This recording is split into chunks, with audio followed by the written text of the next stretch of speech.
Hello, everyone. Welcome back to National Park After Dark Trail Tales Edition. Hello, everybody. Thank you again, as always, for writing in so many awesome stories. We love to tell them and bring them to the show and share them with everyone. So keep them coming. If you haven't written us a story yet and you want to, our submission link is on our website, mpadpodcast.com, and you can write them in right there. Yeah. And you've been sending in some pretty hard hitters. So we have a lot backlogged, but you never know. Could be your time to shine at any moment. You could write them in and they'll be aired like 6 months later because you guys have been so great about sending them in that we have so many to go through. So don't be shy. Yeah, don't be shy.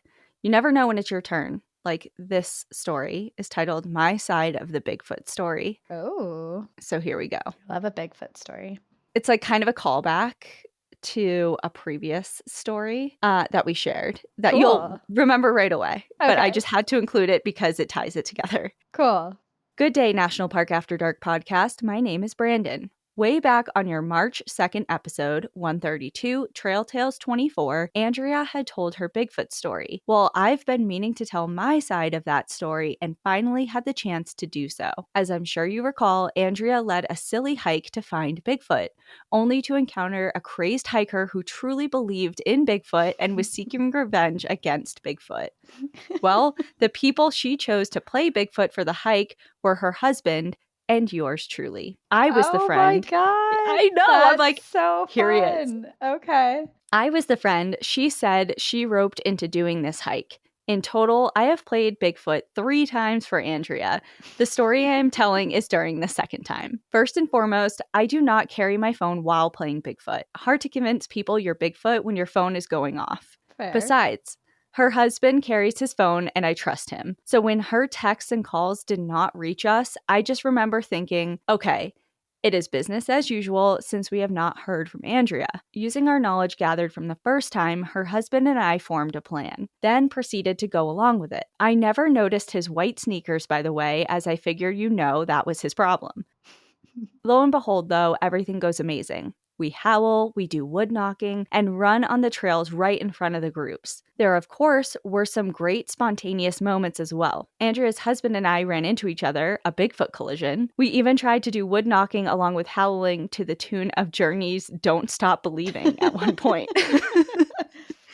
So after the second and last group was done, we headed back to the nature center. Of course, we were laughing and having a grand time reminiscing about the fun night we had. Now, a little bit of context for this next moment. The director of the forest preserve that Andrea works for was at this hike. She led one of the groups with the other group obviously being led by Andrea. As soon as the director saw us, she started to make Bigfoot howls at us. She mentioned how she had had a hard time containing her laughter over the noises and the general activities that we were doing.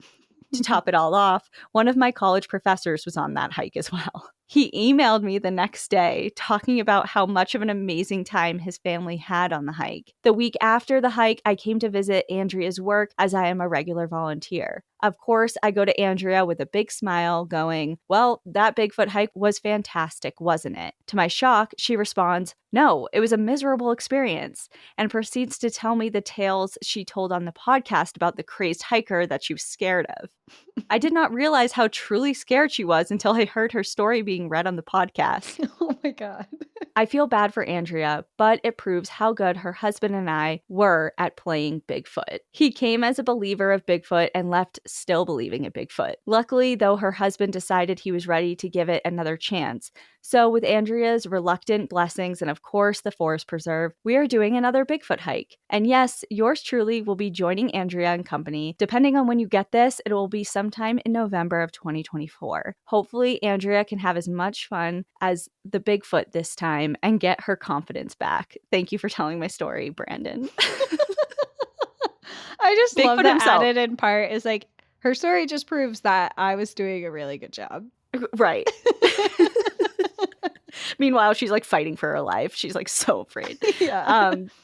But I just thought that was so funny. Like, way to tie it together for us. I don't think we've ever had a second side, have we? Not to the same story, but we've definitely had people write in conjunction to another story, like in the same location or not Like a the same same theme. moment, but like in conjunction Yeah. to another story. But that's the first time we've heard two sides of the same story. Yeah, and it's awesome. Yeah, that was fun. Cool. Well, my story is titled, Do You Smell That? How We Almost Were Names on Missing Persons. Hello, ladies.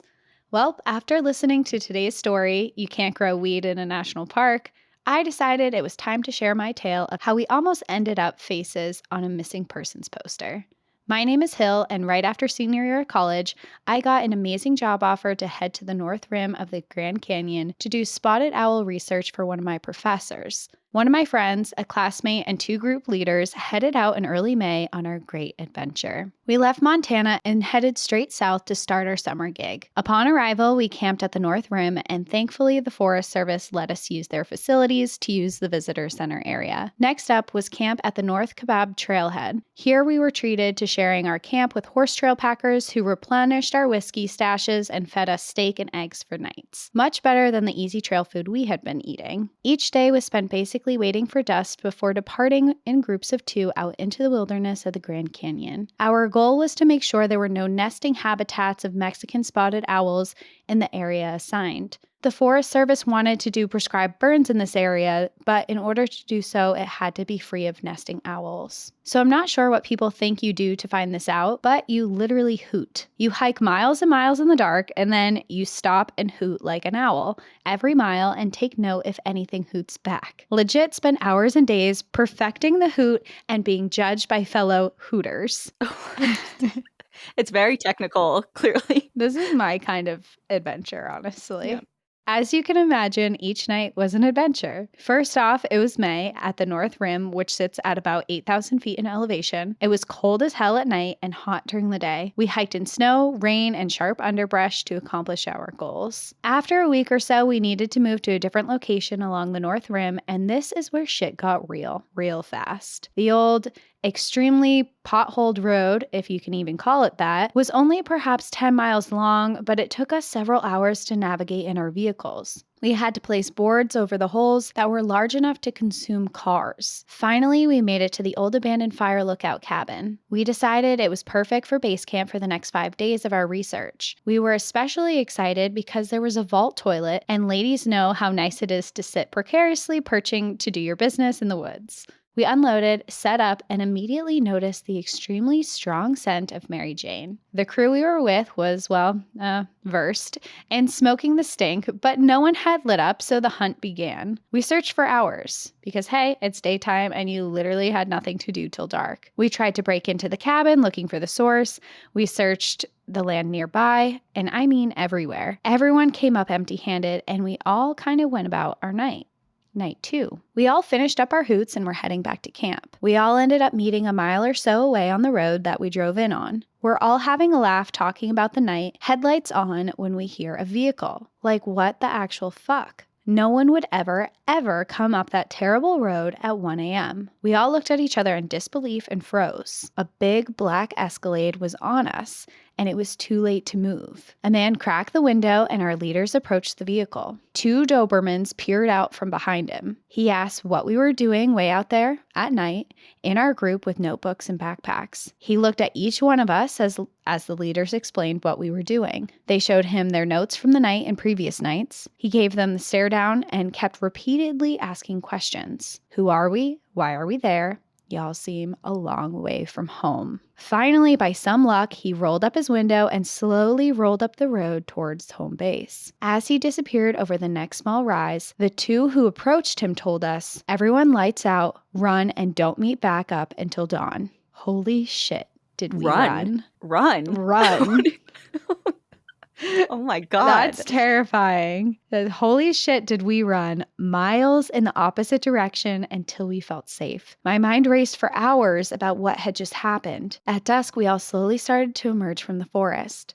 Once we made it back to our vehicles with him nowhere in sight, we looked at each other and all at once said, "Oh my God, the smell." He must have had a grow operation close to where we were and thought we were either stealing it or the feds. We packed up immediately and left as fast as we could. We are so lucky nothing happened to us that night because no one would have found our bodies. That I'm certain of. We would have been the idiot Hooters who disappeared into the Grand Canyon to never be seen again. Wish I had photos. It was 2006 and flip phones were the thing. Stay safe and always smell your surroundings. If you smell weed in a desolate area, run. Hill.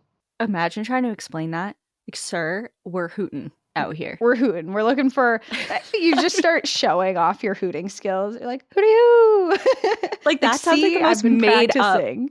up. Does that sound like the most made up thing, though? Yeah. Like, I know it's legit, but yeah. I'd be like, I mean, yeah, get in the Escalade. You're all yeah, coming or like with me. sick the dogs on you. Yeah. Dobermans are, I mean, every Doberman I've ever interacted with, I've loved, but they definitely have a very scary vibe. If you train them to be something like that, they're definitely dogs that would live up to They're protective. Protection their dogs. position. Yeah. Yeah. Damn, Hill. Go hoot somewhere else, you know? Don't go hooting in a national park. Yeah. That's not true. Don't grow weed in a national park so people can go about their little hooting duties and protect the owls. Protect the owls, so. Yeah, protect the owls, not the men in Escalades. Illegal grow people. Operations. Yeah. Yeah.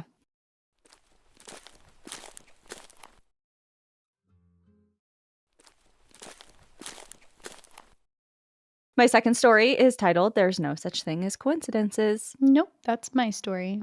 Oh. You're right. Oh my God. You're so right. Thank you. I'm like, that's weird because it's not a coincidence that is also at my It's also title. Oh, that's so funny. Okay. Mine is actually called Hot Springs Horror. So cool. All right. All right. All right. Hi, Danielle and Cassie. In summer of 2020, I was woofing at a farm in New Mexico. Woof is a great low-cost way to travel, same with Workaway. If you guys haven't checked them out, I highly recommend. And planning a road trip for my drive back home to Virginia. I was talking through national parks that I wanted to visit on the way, and one of my fellow farmers was really hyping up Spencer Hot Springs in Nevada. She had traveled all over the US and kept saying this was the most beautiful hot spring she's ever been to. Hearing this, I of course decided to go there after Lake Tahoe with my friend who was joining in for the road trip. The drive took longer than expected, and after driving down miles of dirt road in the desert, we finally reached the hot springs around 10 p.m. It was pitch black and the coordinates just said arrived, but there was no obvious hot springs around us. We took our flashlights and were looking around when we started to feel like we were being watched and begin to hear very heavy footsteps and weird breathing and huffing all around us. Our phone flashlights were weak, and it was a new moon, so we couldn't see anything, but we knew that we weren't alone. Having just talked in the car about the only predators in the area we may have to keep an eye out for, mountain lion, my friend started screaming that she sees a lion and that we're about to die. We both start screaming and crying, and we run back to the car, scared for our lives that we are surrounded and are about to get pounced on. I get in the driver's seat and frantically turn on the car and flash on the headlights, and am met with the view of dozens of huge, scary, hungry-looking donkeys surrounding my car. It's always something hilarious.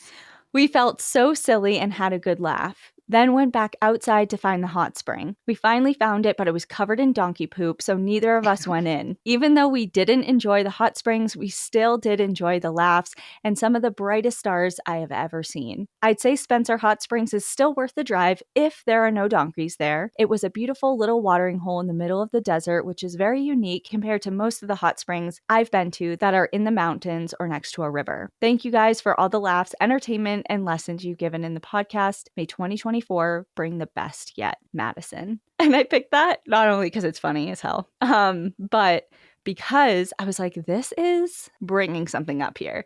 So I looked it up and it wasn't Spencer Hot Springs, but the description sounded so right down to like the donkeys and the being in the middle of nowhere and whatever, to one that Ian and I stopped at after Tahoe or before Tahoe, like on our way up. I'm like, what is this? So Ian and I have to look up I know I have it somewhere, the name of the actual springs, but there's allegedly 3 of them. They're in the same thing. Like, you're in the middle of fucking nowhere, and then all of a sudden it's just like arrived, and it feels like you're in the middle of this giant, maybe farmland, or like it's really weird. And of course we get there and it's pitch black. We can't see a fucking thing. And we're like, where is the hot spring? What is going on? And so we see a bunch of people around one of them, like a depression, and it's in the middle of the night. So, but we didn't want to like roll up on them. And I was like, well, there's 2 more. It says on like online that there's 2 more somewhere around here. So we're literally like trying to navigate pitch black, not any light source anywhere except for our headlights, pulling behind a camper, and we finally find one. And of course, it's like the lukewarm one. It's like not like the nice one. And we're like, oh, whatever. So we like go in, we let the dogs go in, we're in, like we're all like, whatever. And the next morning we wake up, same thing. I'm like, there is something outside. Like, what is happening? What is here right now? What is here? And then he's like, oh, no, I think you're just hearing things. And I look outside and I was hearing things. There wasn't anything around. So we go in. We hadn't taken showers in a long time. So we went into the hot springs. Like, I have a picture of Ian like going in naked, like shower, like to shower and stuff, or bathe off. And there's little fish in there. And like, we're like, this is so cool. Like, whatever. We get out to change inside of the camper, look out the entire, I don't know where the fuck they came from. Like, because you can see for miles in every direction. Yeah. So many cows. They're in the water. They're shitting in the water. They're all over the place. It's just disgusting. The water you just bathed in. Just bathed in. And we're like, this is amazing.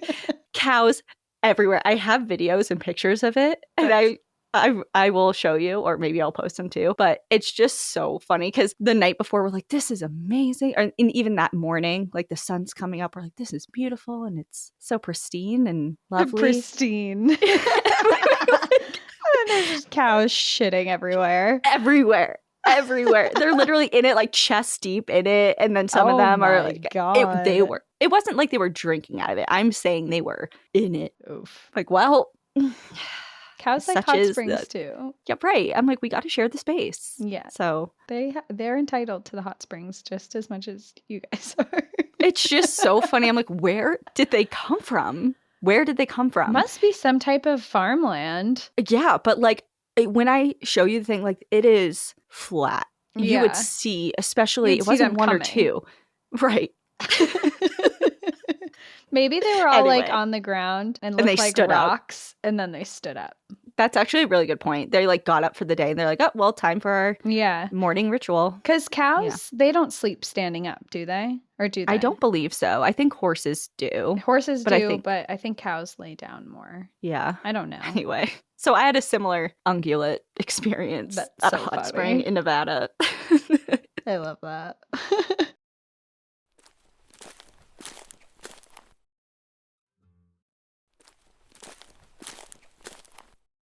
Okay. Now you may tell the story of coincidences. Yes. How'd you know?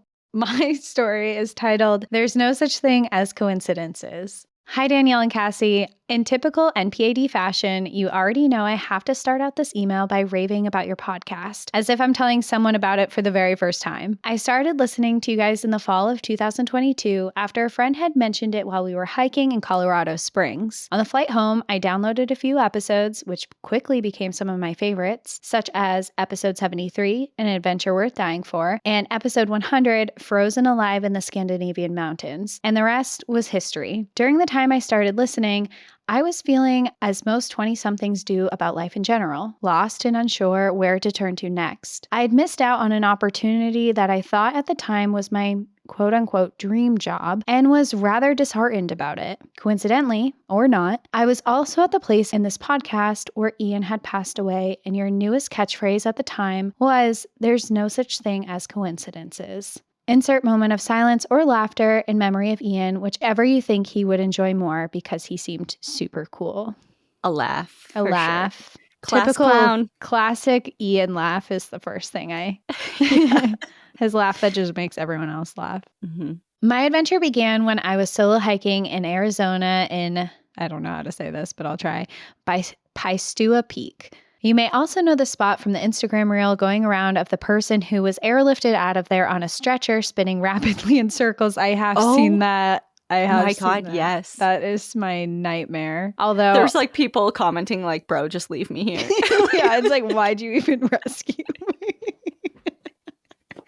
It's not funny, but It's not funny, but also like if that's how you're gonna rescue me, I'm good. yeah, like leave me here. Yeah. Yeah. Unless I'm like completely unconscious, just I'm good.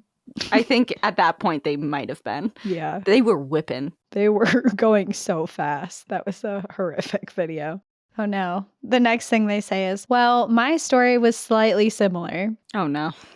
I had hiked all the way up to about 20 feet from the top when I noticed there were two people standing on the bottleneck of the rocks right before the summit. It was a couple in their mid-50s, and I noticed the man was holding onto the arm of the woman. I stopped to introduce myself and ask, "Are you guys doing okay?" Right as I did, I noticed the woman's eyes start to roll back and quickly came to their side, assisting her down to the ground safely without hitting her head. I told her husband to help me move her into the minimal amount of shade near the edge of the rock wall to help her cool down. It was then that I decided it was time to call 911. Shortly after, she came to and was able to tell me that they had hiked Camelback the day before and she had not eaten breakfast that morning. I had given her a liquid IV pack that I had luckily thrown duplicates of in my bag that morning. But when we attempted to help her stand, she was still rather unstable. The chopper flew in and I was able to assist her to the summit to help her get airlifted off. It was in that moment when I knew what I wanted to do. I had worked as an ICU nurse all through COVID, and while I had loved the hustle and bustle of critical care nursing, I was drastically burnt out from bedside. So what better way to incorporate my love of being outside and my love of critical care medicine than to become a flight nurse? Almost 1 year later, I have accepted a position and completed my new hire training as a flight nurse and have never felt more affirmed that there is no such thing as coincidences. My other takeaway from this story is to always be prepared. From talking to this couple, I quickly learned that they were not novice hikers. They had done many trails prior, including the whole way up to Angel's Landing and the difficult side of Camelback. However, it only takes once to put you into a position that you don't want to be in. For this, thank you for including educating information in your episodes. I personally feel it makes more of a difference than you might know. As always, keep up the great work. You guys rock.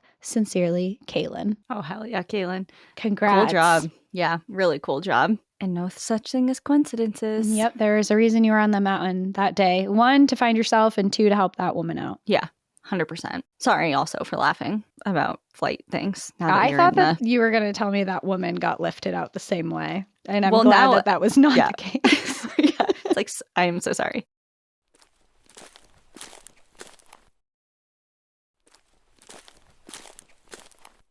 My third story is titled Ghost Relatives in Acadia National Park. Hi, Danielle and Cassie. First off, I want to say that I absolutely love the podcast and really appreciate all of the time and care you put into giving us accurate, creative, and interesting stories. I started listening about a year ago and have been obsessed ever since, and even saw your live show in Boston with my bestie, which was so much fun. Oh, cool. That is so fun. Thank you for coming. I've been obsessed with the story of the Great Molasses Flood of 1919 and was so excited when Danielle covered it. Anyway, on to the story. People are probably listening like, what? Like, why did It was part she of the cover that? It's interesting, okay? Yeah, and it's related to Boston, so it counted. Yeah. I'm not sure why I never thought I had anything interesting to send in, because when I think about it, I do have some pretty spooky encounters from my own relatives in a town called Southwest Harbor, Maine, which is only about 5 minutes away from parts of Acadia National Park. For a little backstory, my dad's side of the family is from Mount Desert Island. The family history goes back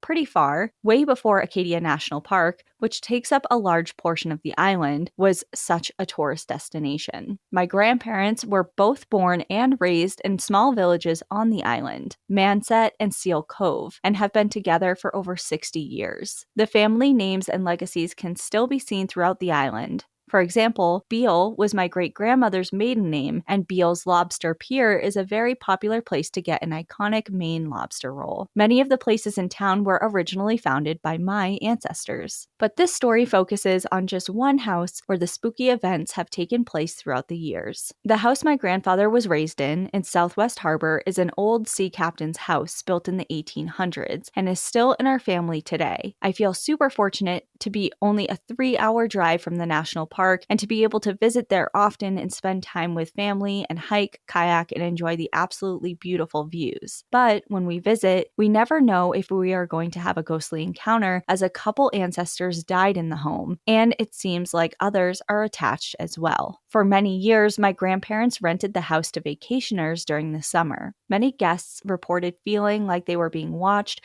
and felt uncomfortable. One person reported feeling their feet being tickled in the shower. That one still makes me laugh. And many people's belongings have been moved around. My grandmother has had more experiences in that house than anyone, probably because her mother-in-law, who lived in the house for many years, was, let's just say, not the nicest woman, and in particular, wasn't nice to my grandmother. My Grammy's very old-fashioned decor has always been moved and messed with. She would leave the windows on her antique dollhouse closed, and every time she came back, they would be opened. No. Why do you Anything with dolls? Okay. Like, no. Get a out. dollhouse? There's an antique dollhouse in a old 1800s farmhouse. I mean, this sounds... You're asking for it. You might be. And I also feel like, maybe you'll explain later, but is this still up for rent? Because we're going to be in the area in a few months, and I would love to bring Cassie. Oh my God. No, I don't want my feet tickled in the shower. That's a hard line for me. Okay, well, let's see what else there is to be I'm just putting that out into the universe for any spirits who may listen at any point. If you tickle my feet in the shower. I wonder what that feels like. You know, because there's water dripping on them. I'm picturing the bottom of my feet. I don't know. But they're on the ground. Yeah. Well, ghosts can do whatever they want. That is true. So I guess there's no rules. In another room, she had a rack with hats placed a certain way, and many times they would be turned the complete opposite way. In this case, she actually left a note that said, "Please leave my hats the way they are. Thank you." And they stopped moving after that. So, okay. Well, that's nice. They're considerate. Another scarier experience my Grammy had was one night she was alone. She started to hear lots of noises coming from one of the upstairs bedrooms. It sounded like someone was banging on the radiator and dragging a metal pipe back and forth across it. Oh my God, no. The heat was not on, so it shouldn't have been making any noise. This event totally freaked out my grandparents' dog, who has always refused to go up the stairs even before this incident. That's a sign. One other note about dogs: many other family dogs brought to the house have seemed very wary and scared of the home, particularly the stairs and the upstairs. My aunt's dog was fine until she ventured over to the stairs and came back with her hackles raised and tail between her legs. After years of these occurrences, my grandmother hired a medium and had some girlfriends over for a reading and a cleansing. Just a fun afternoon for the girlies. The medium said that she felt 4 adult presences still in the house, definitely family members who have lived there and were not ready to go. After the cleansing, it seemed as though most of the activity died down, but not for me. I have definitely always felt like there was something going on in the house, especially after both of my great-grandparents passed. For me, it's been mostly noises and mostly at night. Some of it I chalk up to the wind or the old house shifting, but other times I'm not so sure. One night in particular, a couple summers ago, was one to remember. It was around 3 a.m. because of course it was, and I was awoken by the sound of the door to the bedroom opening and felt distinct footsteps coming over to my bed. In that half-awake state, I for sure, in bold, everyone, also, I for sure felt the eyes of someone leaning over and checking in on me. I was not scared.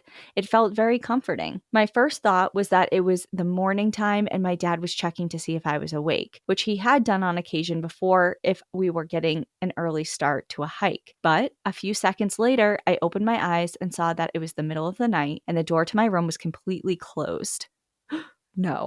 No, that detail gets me. All of the details. I know it's a ghost, so I'm already... On top of that, I got up and checked on my dad across the hall. He was sound asleep and definitely had not just been up and walking around. I can already hear Cassie saying, "You got haunted." You did get haunted. And I feel like I for sure did, but it truly felt like a family member checking in on me. Now, when I'm there before bed, I say out loud, "Hi, Great Grammy, and anyone else here. I appreciate you checking on me, but I don't need to be woken up. Thank you." And it seems to do the trick. I apologize if the story was too long, but I thought you might find it interesting.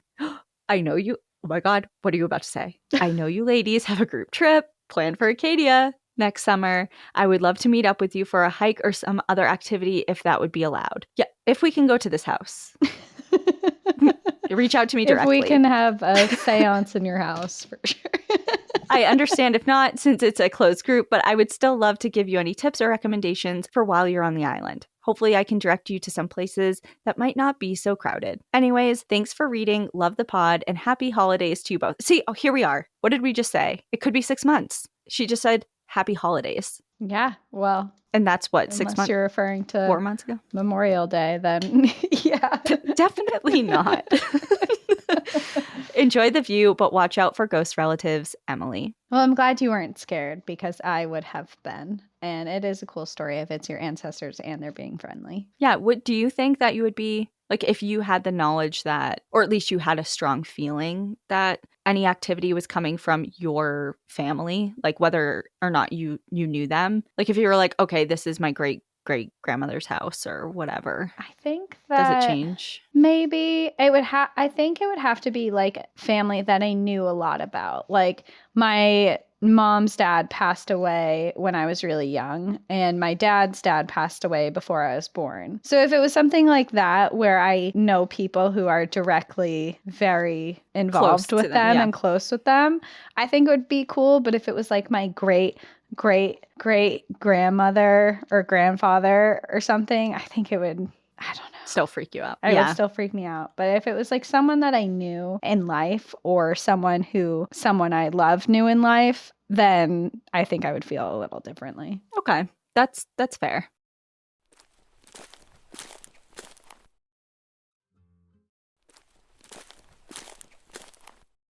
All right, what you got? This is my last one, right? Third one. Well, we have bonuses. And bonus ones, we always do. Mine is titled Bigfoot Encounter on Mount St. Helens. This is for you, Danielle. Hello, Cassie and Danielle. I have been an avid listener of the show for almost 3 years now, and I thought it was time to finally share a family story of mine that has been told to me and my brother since we were 3 years old. I hope you guys might consider it for a Trail Tale episode. This is not my story, but my father's. For some backstory, I was raised in Castle Rock, Washington, which was in very close proximity to Mount St. Helens, and we grew up hiking and being around the mountain for most of my life. My dad, however, spent all of his life in this area, not to mention having to evacuate his home in 1980 when the mountain erupted, though luckily his home wasn't damaged. Here's the story of when my dad and his 2 childhood best friends encountered Bigfoot in 1972. My dad was around the age of 12 and decided to have a sleepover with his best friend and brother on a summer weeknight. His friends lived up in the country, having at least 50 acres of dense forest and farmland to roam free and do whatever young boys did in the early 70s. The morning my dad was planning on going home, him and his friend decided to take a long hike out into Mount St. Helens' extremely dense forest. Along with them, his friends took their 2 very large Rottweiler dogs in case they happened to cross any bears or mountain lions. About 30 minutes into the hike, there was a large clearing in the forest, and my dad explained that he saw something very large and dark in his peripheral vision. He did a 180 and was terrified. He saw it, about 9 feet tall, dark brown, hairy, with an orangutan face, about 30 yards away from them. Immediately, he knew what he was looking at. He didn't move. He found himself unable to. Instead, he heard the 2 huge dogs whining and whimpering. Do you guys see what I see? His 2 friends were doing the same thing, unable to move, stunned, terrified. The dogs took off in the opposite direction, and they all joined in and started to run. Unbelievably, they heard branches breaking and the ground shaking. They knew it was running with them, not at them, because they saw it running across from them. My dad to this day says that the way it was running was completely human and natural, not at all resembling a primate or bear. Luckily, the thing stopped running and they were able to make it back to the house. When they arrived, he and his friends didn't know what to say to each other, but they all knew it was Bigfoot. The local news was called, and the report is actually registered on the Bigfoot Sightings webpage. When the news crews arrived, my dad and his friends had to locate the place that they saw it and didn't find Bigfoot, but they found something else that is very confusing. Not too far from where they first saw him was a small pond. In the pond were his footprints. The footprints led into the pond, but never trailed out of it. It wasn't a deep pond, so it was obvious it wasn't in there hiding, but that confused them even more. My dad says that there were many more sightings in the area from when he and his friends saw it in 1980 when the volcano erupted. Since then, there haven't been as many, if not any more sightings. My dad is almost positive that the eruption killed it and any other possible species in the area. This is a 100% true story. My dad is no bullshitter and always retells the story exactly the same every time. He even took a polygraph test in 1977 when he was 17 and passed. Not that I believe in them per se, but I know that it did happen and it terrified him. He now sees the encounter as being extremely lucky and awesome because not many people get to see Bigfoot the way he did. Because this encounter was so long ago, I couldn't find any news reports of that encounter, but they should be located in the Castle Rock Library and Chamber of Commerce. My dad has taken the family back to the spot that he encountered a few years back. While Bigfoot may or may not still dwell in this area, it's no wonder why he would have taken refuge here because it's absolutely stunning. Mary. Love it. My first thought is when you said a pond and the footsteps led in but never out, I just imagine Bigfoot sinking underground into the mud into like an underground world for some It's reason. another dimension. Have you heard that? We haven't talked about Bigfoot in a while, formally, so maybe we should. Just here to say, Danielle believes. But have you heard the theories which I have never really delved into because I don't know if they're far out. For me to say something's pretty far out, I think it has to be pretty far out, but I don't really know much about it other than some people think that Bigfoot sightings and even UFO sightings and things are a result of glitches not really glitches in the Matrix, but different glimpses into other dimensions and overlaps in different dimensional timelines and I things. have read that. I don't know if I believe that though, because that's saying that they're not real in this world, which I have a hard time believing. But I guess maybe obviously there's something to be said about paranormal phenomenon like ghosts and spirits and hauntings with other dimensional realms that are kind of shimmering through into our experience. So I don't know. But those people existed in this world. Right. I don't know. Maybe I'll do an episode on it. It would be interesting. It's been a while Yeah. since we dived into paranormal. I mean, we've talked about Bigfoot before in the theories of, maybe Bigfoot is some type of primate that hasn't been identified yet or formally found, which I think is from a scientific perspective, I think that that's likely. And we've talked about other, Homo floresiensis, the episode I did in Sumatra. And obviously that's not Bigfoot. It's just another type of human species. Or was it a human species that died off before Neanderthals? And they were that was a long time ago. Yeah. But yeah, anyway, so we've obviously touched upon Bigfoot, but something that Mary brought up in the email that I've also, especially when I lived out there, heard a lot about was the rumors and speculations about the government being involved in extracting bodies of Bigfoot or recovering remains or injured Bigfoot individuals after the eruption of Mount St. Helens. That was a big thing. And see, I could see that 100% because the government is definitely lying about some stuff. And I mean, they've known that aliens existed forever, and just recently they were like, hey, by the way, everyone, aliens exist, and we're all like, yeah, we know. Yeah, can we get healthcare or what? Yeah, it's we have other problems. Clearly there's aliens, they've been here forever, but not really a pressing issue at the moment. Right. It's we also know that you have Bigfoot evidence, I'm sure, and among a lot of other shit that they are hiding from the public, I'm sure. Yeah. I don't know. Another day, another mystery, another government cover up, It would be fun to do a conspiracy theory episode, or pick some conspiracy theories, maybe just short topics, not deep dives, but to do a handful of conspiracy theories and just dive into them a little bit. Oh, yeah. Yeah. Oh my God, I would love that. I think Can we collaborate? Fun. Yeah, it would be we could do a joint episode and we could just do I've seen so many different conspiracy theories things. What constitutes a conspiracy theory?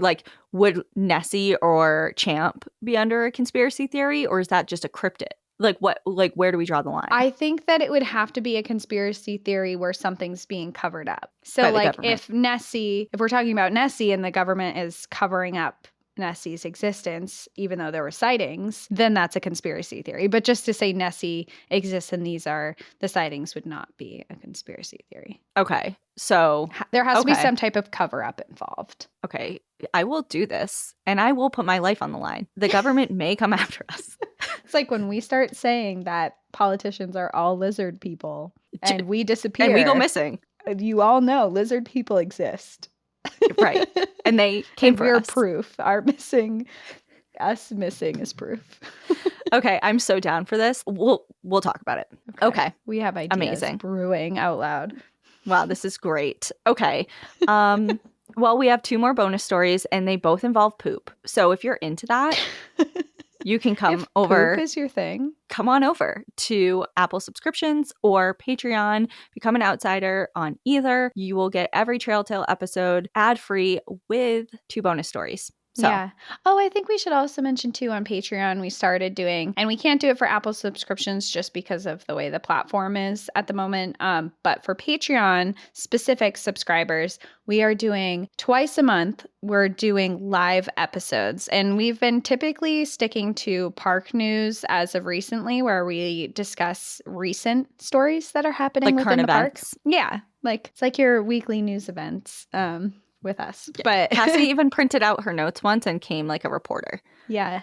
So did you. Yeah. Well, I did that after you did it and then you didn't do it with me. But next time, if you join us next time for our next bi-weekly park news, we'll both have printed news reports coming at you I'll live. even dress up like a news reporter. I don't have anything formal, but I'll try. You have to wear your hair like news reporters. How's that? You know how they all have like really hairsprayed? Like it's like it can't blow out of it's perfectly formed around their face. Like if the wind blows, it will not move. News reporters are always just like perfectly executed. Like their outfits to their makeup to their hair is just nothing is out of place. And that's how we'll be. I'll try it. I'll try it. I'll look up some YouTube videos because I don't even know how to do that.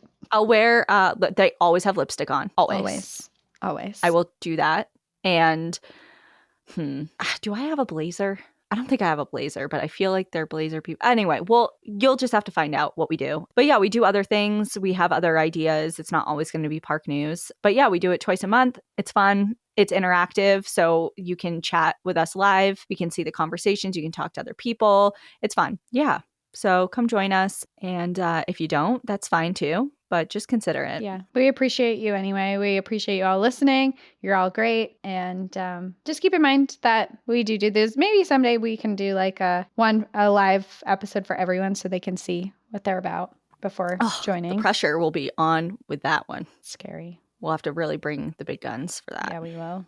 Okay. More ideas, thinking out loud. So many ideas. You're just dropping on me at 6 p.m.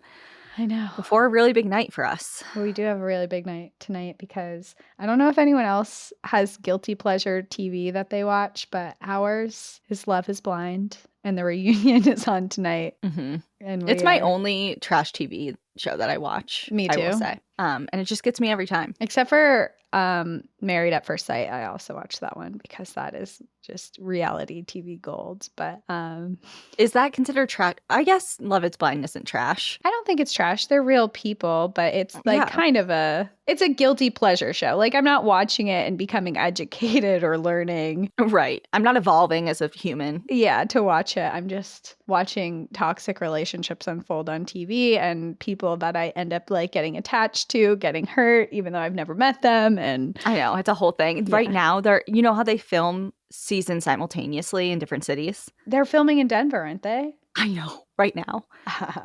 Oh my God. I know. I hope because no one knows who it is when it's happening. No. But then like you see their faces later and you're like, wait a second, I know that person. I'm never going to know. I don't go out enough to know. I never thought I would know someone on the show, and I knew someone last season. You sure did. You sure did. We've never talked about that. We're not going publicly, to. And we're not going to. But no, my biggest hope is that I want to just like go downtown and like to the places they might be filming at. You know what I mean? Like when they so come you could home. be like in the background. Imagine Imagine. If you're like and I'm out just, to eat and sitting it's there. one of their like, please Yeah. scout it out. I want to see you in the I'm gonna background, try. just like listening to the tea. I know, it's like everyone pretends to be normal, but how can you be normal in a restaurant when there's a whole ass camera crew focused on 2 people at a table? Like that's And they're arguing, yeah, they're having a fight. usually. Yeah, Or it's crying. like a Someone's family crying. meeting or something. Oh yeah, meet the parents. Yeah, meet the parents. Still things I want to eavesdrop on in a public situation. Yeah. Okay. Well, let's go on to this is a conversation we should be having for like it's Trail for the Tales, so this outsiders. is less informal. This is less Yeah. formal and more personal lives. So this is us. Yeah, When that's we're not true. outside, we're watching Love is Blind. I just feel like, I don't know, like people are, I don't know. I just always have this thing in the back of my mind, like, shut the fuck up because people just want to hear you tell stories and then be quiet. You know, like, Yeah, but we already told the story. So I feel like the people who are interested in just because there's a lot of people who like conversational podcasts too. So yeah. for the people who are interested in that part are still listening, and the people who only wanted to hear the stories, as soon as we started talking about Love is Blind, they turned it off and we're like, what the fuck? So we're in a safe space. Yeah, we're in a safe space. Hello, everyone. Thank you for joining us. Yeah. Okay. I'm self-conscious and have to go. Okay. Thank you for listening. We'll see you next week. In the meantime, enjoy the view. But watch your back. Bye, everyone. Bye.